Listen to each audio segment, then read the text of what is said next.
विश्वामित्र बोले, हे रघुनंदन, ताड़का सामने आए तो उससे पहले मैं तुमसे दो बातें करना चाहता हूँ। यह ना हो कि ताड़का को सामने देखकर तुम इस धर्म संकट में पड़ जाओ कि वह एक स्त्री है। यह हो सकता है कि उस समय उसके हाथों में शस्त्र ना हो। तो सुनो, क्षत्रियों के युद्ध के नियम उन क्षत्रियों के साथ है जो नियमों को, युद्ध की मर्यादा को जानते वो मानते हैं, किंतु जो नियमों का ना माने, जैसे ये राक्षस, तो तुम भी नियमों का तनिक भी विचार मत करना। यदि तुम राक्षसी प्रवृत्ति के लोगों से नियमाधीन धर्म युद्ध करना चाहोगे तो वह संभव नहीं होगा राघव। और राम, यह बात कभी मन में मत लाना कि वह एक स्त्री है। केवल शारीरिक बनावट से कोई स्त्री या पुरुष नहीं होता। जिस किसी में प्रेम, सेवा, उदारता, समर्पण और क्षमा का भाव न हो, वह मनुष्य श्रेणी में ही नहीं आता। फिर चाहे वह स्त्री हो या चाहे वह पुरुष, दोनों दंड के ही अधिकारी होंगे। इसलिए ताड़का का सामना होते समय केवल तुम यह ध्यान रखना कि तुम्हारा केवल एक ही धर्म है, अन्यायी व अत्याचारी का वध। और इस बात की भी चिंता मत करना कि उसे किस प्रकार मारा जाए। इन राक्षसों को चुनौती देने की और सचेत करने की कोई भी आवश्यकता नहीं। राम स्थिर भाव से इस व्याख्या को सुन रहे थे, किंतु लक्ष्मण के मन में पर्याप्त उथल पुथल मची थी, क्योंकि आज तक लक्ष्मण ने जो शिक्षाएं ली थी उसमें यह कभी सम्मिलित थी ही नहीं। सब कुछ विपरीत सा लग रहा था। उनके मन में विवाद की बात उठ रही थी।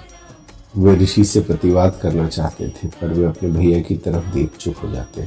राम का गंभीर्य उन्हें सदा ही चकित कर देता था। प्रत्येक नई बात को राम कितनी गंभीरता से सुनते और तौल कर ही प्रतिवाद करते।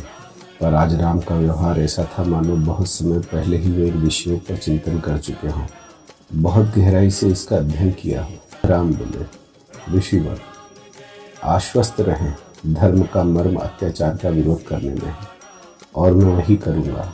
शेष बातें तो आडंबर मात्र हैं। कुछ ही क्षणों में ताड़का दिखाई पड़ी। उन तीनों को देखते ही वह तीनों पर झपटी। तभी विश्वामित्र ने निष्कंप वाणी में आदेश दिया, राम, मारो इसे।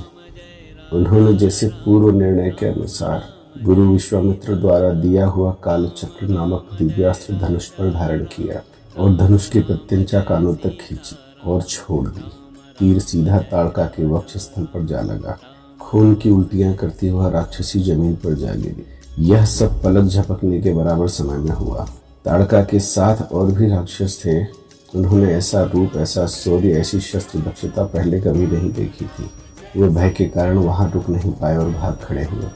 और अब एक तरफ ऐसी स्त्री की कहानी सुनिए जिसने अपना राष्ट्र धर्म निभाते हुए पति का सर काट दिया। इसके बाद हम पुनः रामायण में आगे बढ़ेंगे। चलिए जानते हैं एक महान स्त्री की महान गाथा। संवत 1368 ईस्वी, सन 1311 मंगलवार का दिन, एक युवक जिसका नाम था विका दाहिया, वह अलाउद्दीन खिलजी को जालोर दुर्ग के गुप्त भेद बताकर लौट रहा था। उसके पास ढेर सारे सोने के सिक्कों से भरी एक गठरी थी, जो कि इनाम स्वरूप में मिली थी, वो भी अपने राज्य के राजा से गद्दारी करने के लिए। आज वो बहुत प्रसन्न था।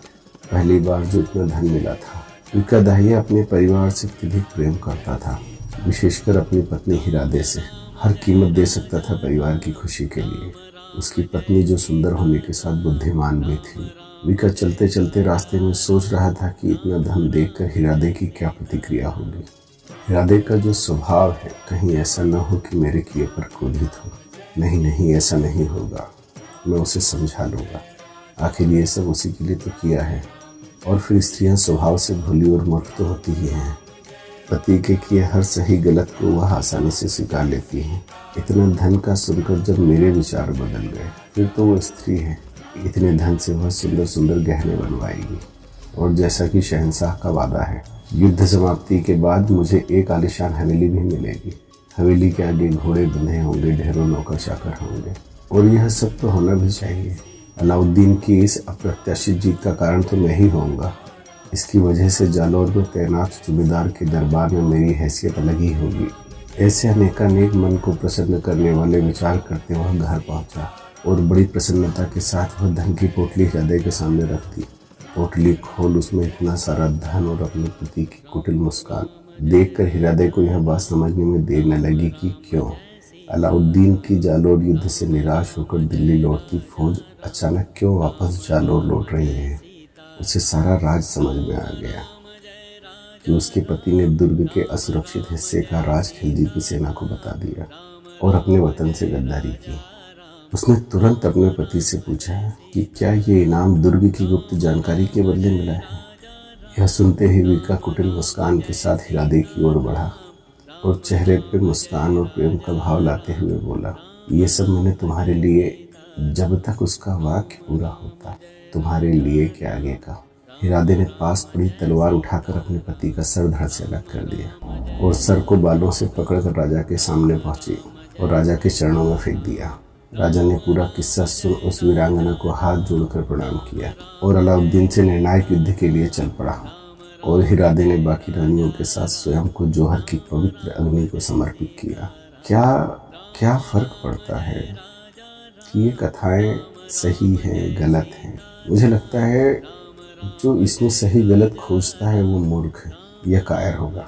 आप उस स्त्री के बारे में सोचिए जो इन कथाओं के साथ बड़ी हुई है, जो इन पर पूरा विश्वास करती है, वो कैसी होगी। अब आगे हम कृतिनिवास रामायण में ताड़का वध प्रसंग को सुनेंगे और उसके साथ सुनेंगे एक और कथा, सीताराम।